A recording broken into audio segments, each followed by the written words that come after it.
Znaleźliśmy kemping. Kemping jest z lisem, który właśnie trochę uciekł jak podszedłem. O, wygląda nawet na zdrowego. Podobno na Hokkaido ponad połowa lisów jest chora na dość niebezpieczną, także dla ludzi, pasożytową chorobę. A tu jest nasz mały pasożytek i morze. To jest chyba 4. miejsce, przy którym się zatrzymaliśmy, szukając noclegu. Wszystkie poprzednie były zamknięte, ale też chyba żadne nie było tak naprawdę aż tak ładne, więc dobrze, że jechaliśmy dalej. Taka zaleta bongowania, że się jedzie, aż jest fajnie.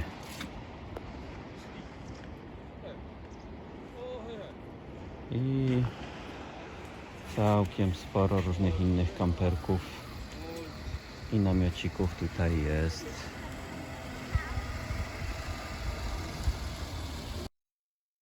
Przy Teshio idziemy zobaczyć jakieś stare szałasy. Nie wiemy, kto w nich mieszkał. Tutaj ja bym zgadywał, że najprędzej to mogą być szałasy jakichś rosyjskich osadników, ale może też japońskich kolonizatorów lub Ainów.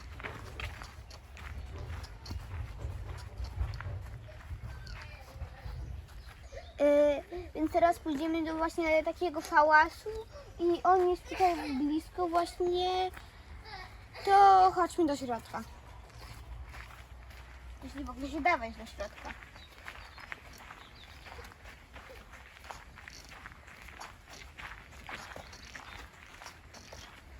Oto i ten szałas.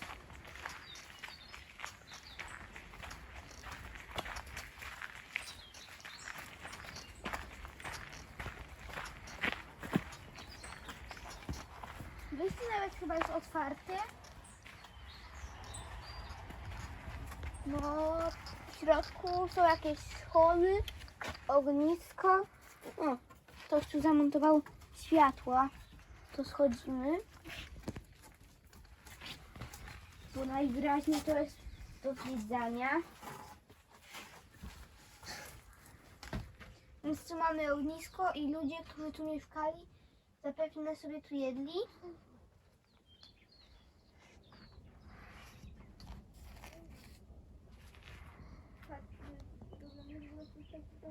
Czyli tak wyglądały pierwsze domy na Hokkaido.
Do oglądania, dajcie łapkę w górę i zasubskrybujcie. Jak już to zrobiliście, to idziemy do filmiku. I dzisiaj podróżowałem po Hokkaido nad morzem. Wczoraj właśnie szukaliśmy kempingu i znaleźliśmy bardzo ładny kemping nad morzem. Miał on prawie wszystko, pole golfowe, lisa i miał też pole wyścigowe. Tak inaczej bardzo dużo rzeczy i teraz będziemy płynąć promem na wyspę Rishiri, na której zamieszkamy przez parę dni. I właśnie teraz jesteśmy w takim małym parku, który jest właśnie tutaj w tej okolicy i tam jest właśnie port gdzie są te duże budynki.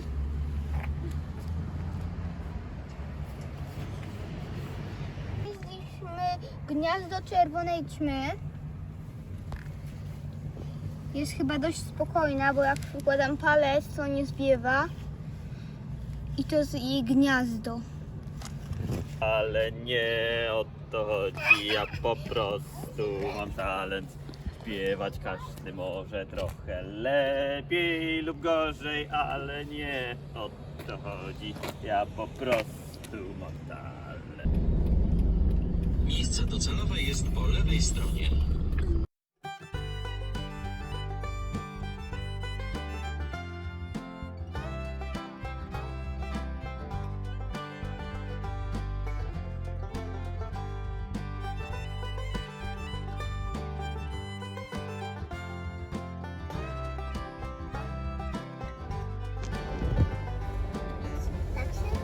Teraz wjeżdżamy na front, którym pojedziemy na wyspę Rishiri.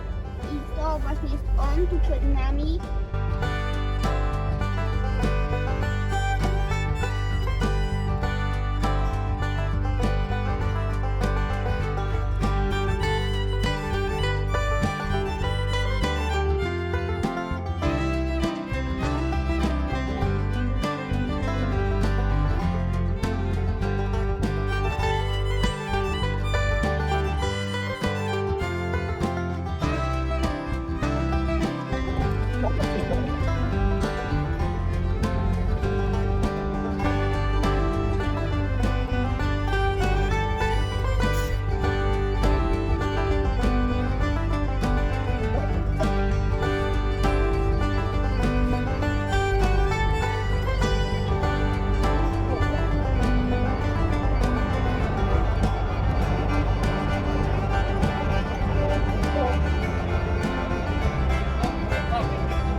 I będziemy teraz wchodzić na część dla ludzi.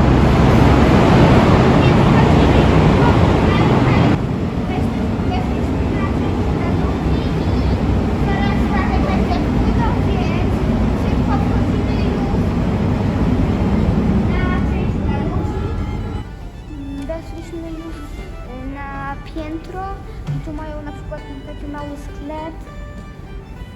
I teraz idziemy na balkonie, tu właśnie wypłynęliśmy. Tu jest małe okienko, więc pokażę Wam, jak wypływamy. Nasz prąd płynie bardzo szybko.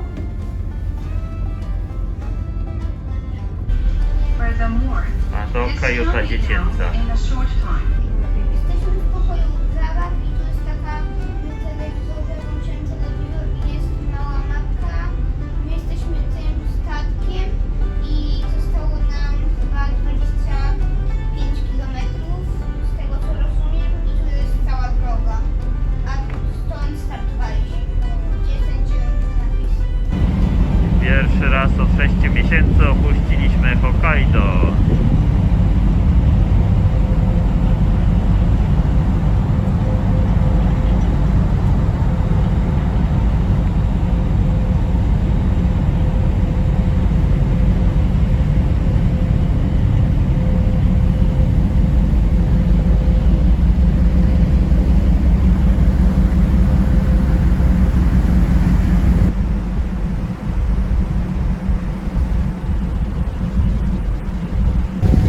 Oto i Rishiri Island, a z naprzeciwka płynie prom w drugą stronę.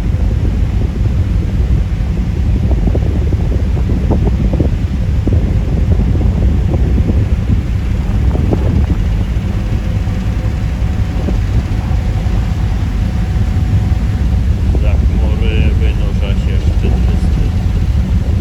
Właściwie to chyba jeszcze jego zbocze, bo szczyt jest pewnie gdzieś tutaj. Wyjechaliśmy na wyspę Rishiri. Tak wygląda nasz pierwszy kemping na wyspie Rishiri. Przyjechaliśmy tu wczoraj wieczorem na pierwszy po prostu z brzegu, żeby jak najszybciej mieć miejsce do spania i dobrze tak zrobiliśmy, bo przyjechaliśmy 20 minut przed zamknięciem recepcji. Ale miejsce bardzo fajnie, pewnie słyszycie ptaki. I tak wygląda nasze obozowisko. Kolejny dzień na Rishiri. Przynocowaliśmy na kampingu. I to jest właśnie camping, na którym nocowaliśmy. Zostajemy tu jeszcze dzień i tam, gdzie widzicie tego pana, on tu jest gościem tak samo jak my. On podróżuje po Hokkaido i ma koleżankę z Polski, więc trochę zna Polski i jest też obok onsen, bardzo fajny jest. Nie za dużo ludzi, nie za mało. To chodźcie, jeszcze wam pokażę widok na morze. Tutaj jest morze, przez które płynęliśmy na wyspę Rishiri.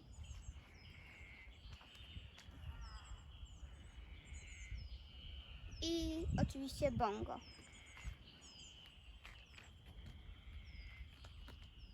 Jest też bardzo dużo kwiatów.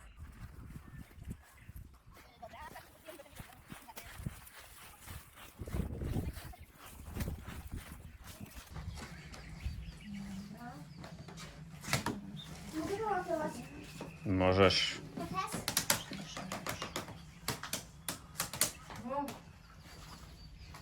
Straszna pożarna przyjedzie. Robimy teraz grilla w takiej małej altance z grillem. Tu właśnie są takie 3 grille. I tu jest właśnie grill, na którym robimy sobie jedzenie. Mamy trochę łososia, bakłażana,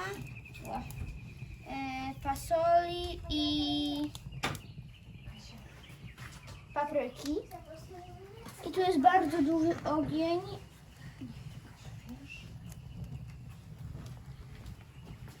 I właśnie jak się macha, to wtedy jak na początku myślałem, że jak się macha, to się go chłodzi bardziej i wtedy on powinien zgasać, a teraz się dowiedziałam, że on dostaje wtedy dużo powietrza i bardziej się rozpala. Tlenu.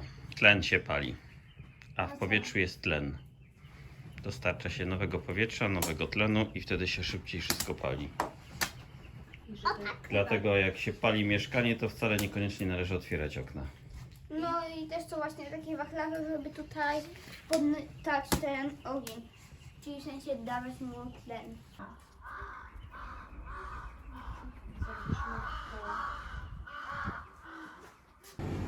Jesteśmy teraz w onsenie i chcę wam pokazać taką jedną japońską rzecz.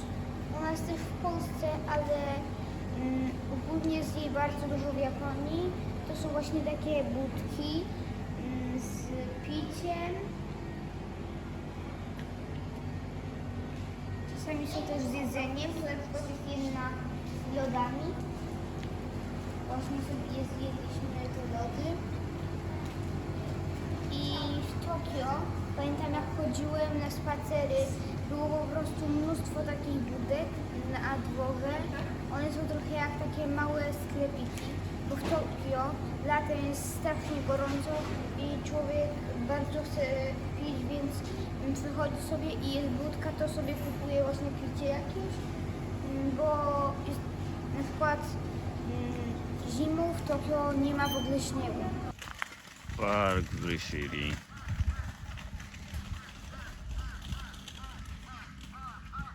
Oczywiście opanowany przez kruki.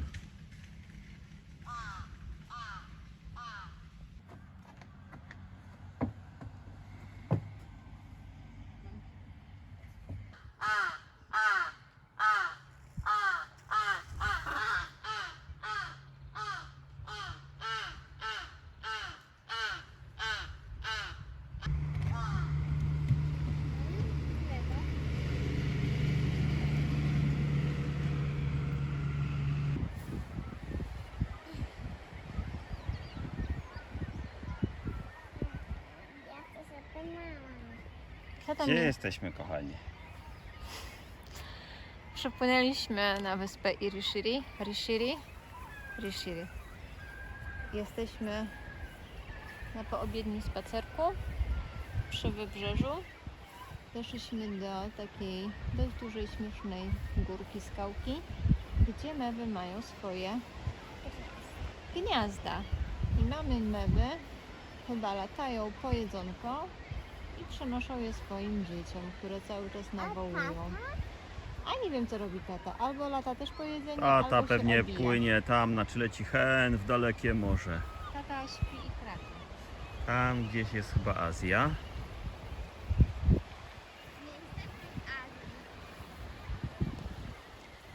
Tutaj jeszcze też takie piękne klify. To miasteczko w Rishiri.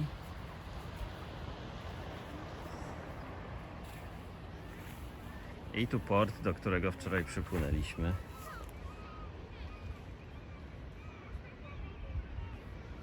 A tu wielka góra Rishiri, zasłonięta chmurą. Ja nie wiem, ale ja tam chodzę.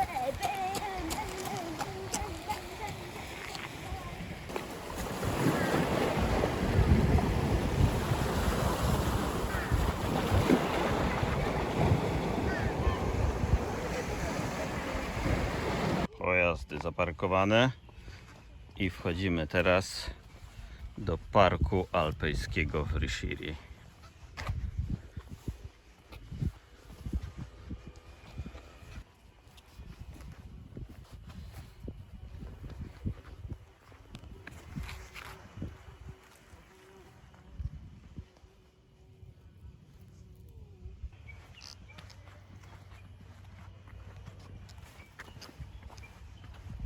To wyglądają jak jakieś banany. Gąsienice. Ale zasuwa.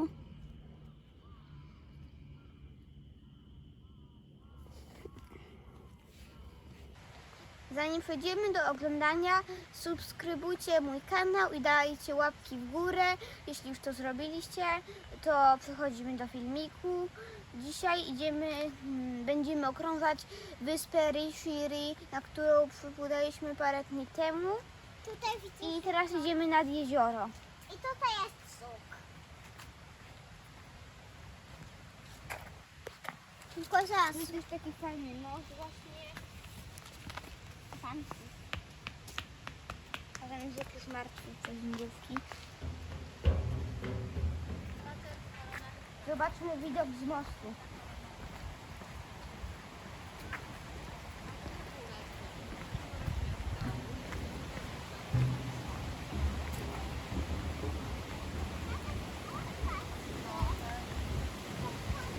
Nie za dużo widać przez drzewa.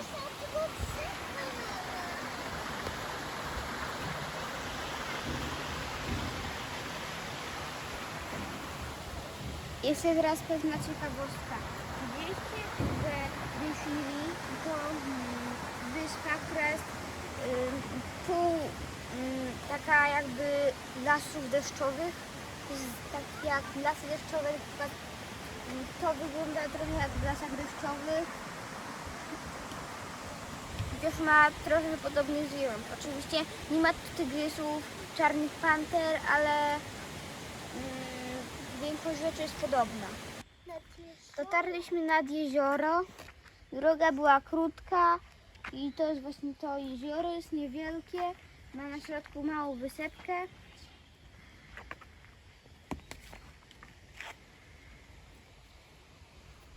Jest też mała chatka z posągiem dzięcioła.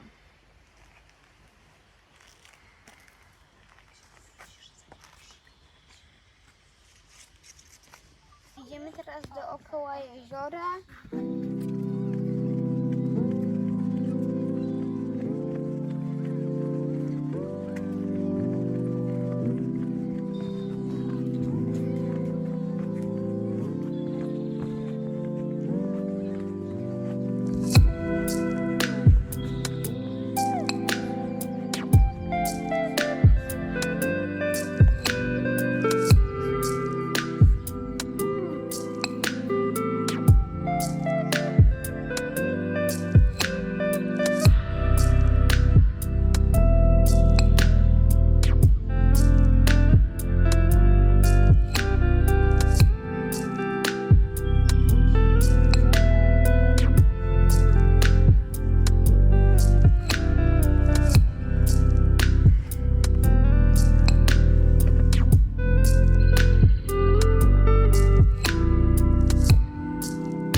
ukazała się góra, a właściwie to dół góry.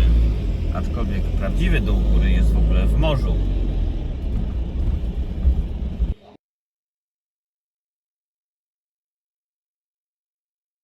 Jesteśmy teraz w muzeum, które opowiada o wyspie Rishiri i pójdziemy teraz do pokoju pierwszego. Tutaj mamy małą foczkę lwa morskiego i bardzo dużo ptaków. Jest też dość dużo motylów. Od tego lub tego widzieliśmy na kempingu. I tu jest jeszcze morze, przez które płynęliśmy na wyspę Rishiri. Tu jest jakaś ośmiornica, jeżowiec, takiego właśnie widzieliśmy na plaży. Są już ryby oczywiście.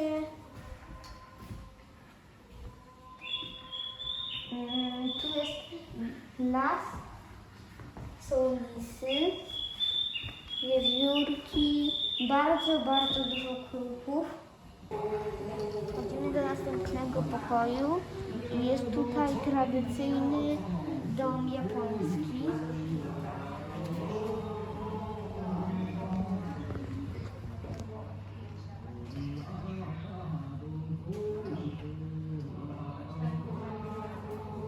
Są piętrowe łóżka.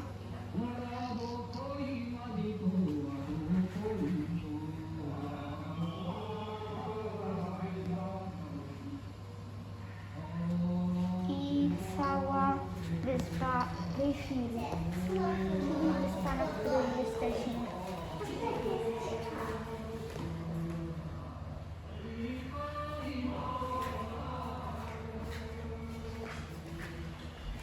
A tu jest wioska.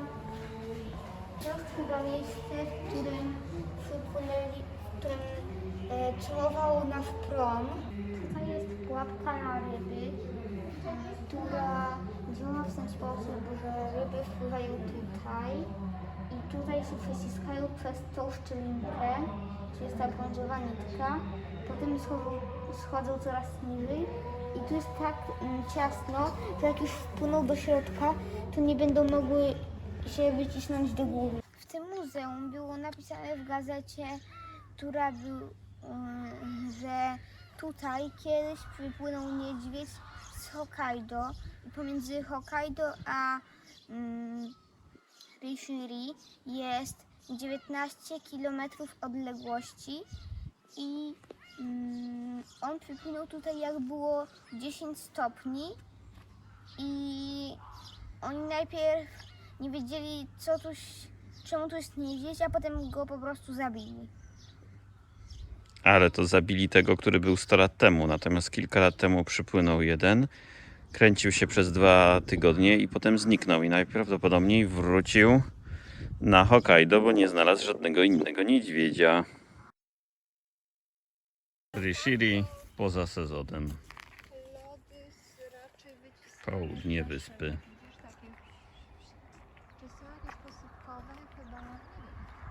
Może potem zobaczę. Jedno z bagiennych jeziorek. Zerknijmy sobie tam na widoczną. Tego się już chyba nie da obejść. Czyli jezioro nie może być obeszłe.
sąsiadująca z Rishiri.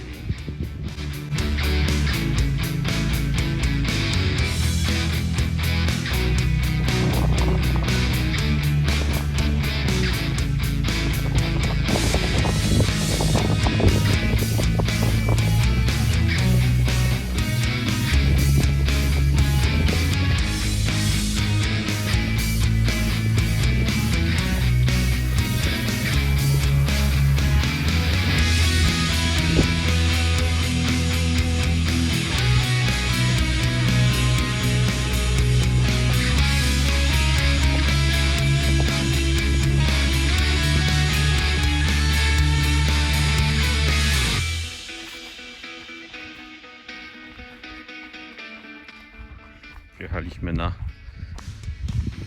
miejsce na Rishiri, które się znajduje najwyżej, tam gdzie można dojechać samochodem. Niestety miała być łazienka, a jest zamknięta.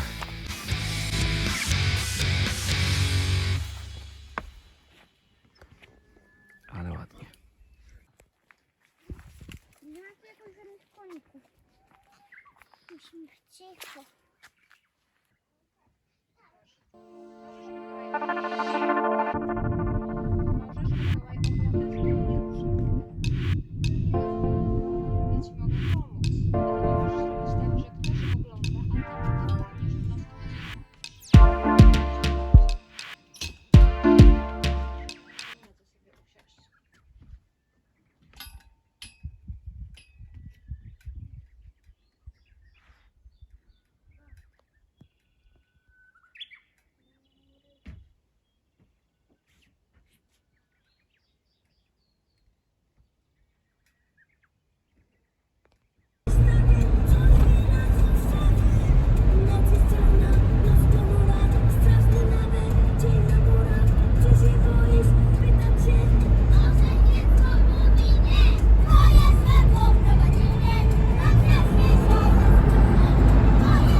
Dzisiaj będziemy wchodzić na górę o nazwie Mont Rishiri, czyli tutaj.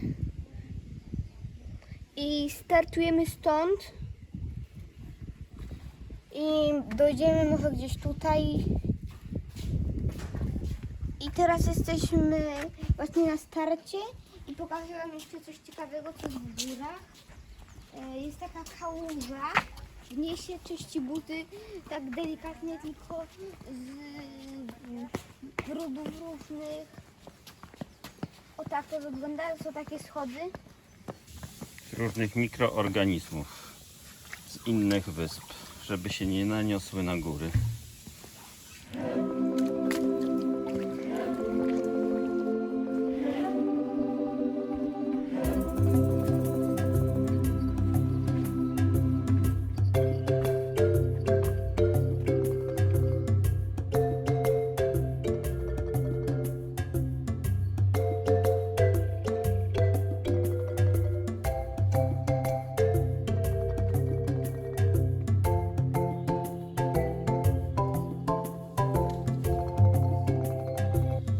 Wychodzimy z lasu do stacji będącej na granicy właśnie lasu i obszaru górzystego. Przed nami możliwe, że ostatnie drzewa. Niedługo ma być platforma widokowa. A dzieci już biedne ledwo co idą. I rebun widoczny.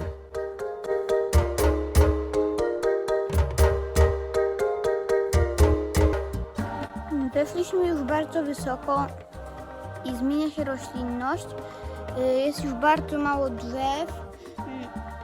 Właśnie teraz jest bardzo dużo bambusa, czyli takiej chińskiej rośliny. I teraz idziemy do kolejnej stacji i jak do niej już dotrzemy, zrobimy dłuższą przerwę, zjemy coś, jakieś może Oreo i schodzimy na dół. Kolejnej stacji.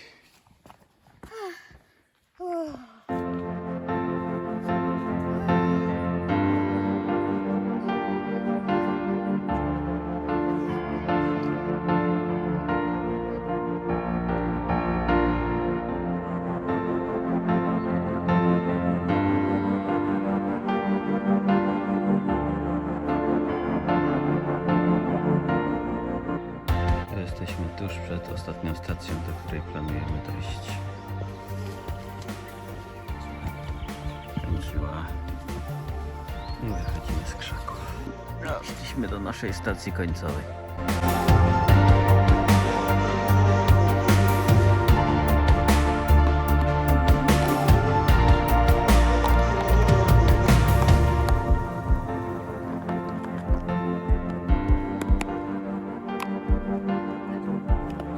Set 60 metrów.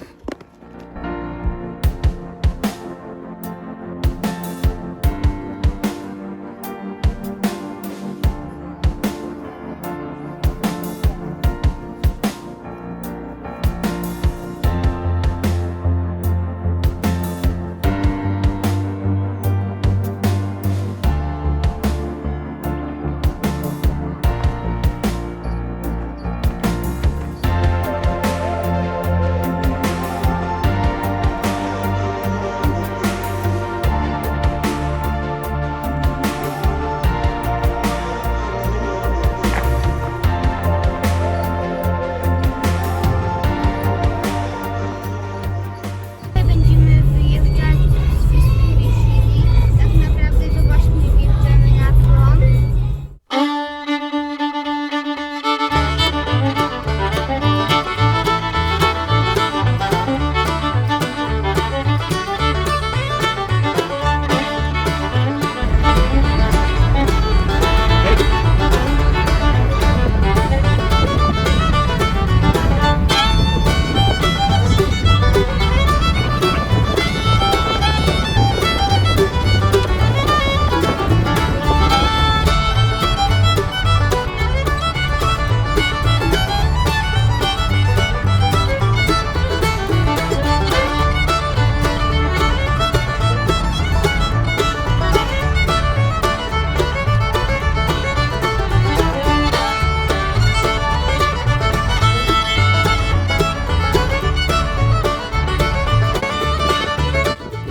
To nasz krabik napotkanym po drodze do domu.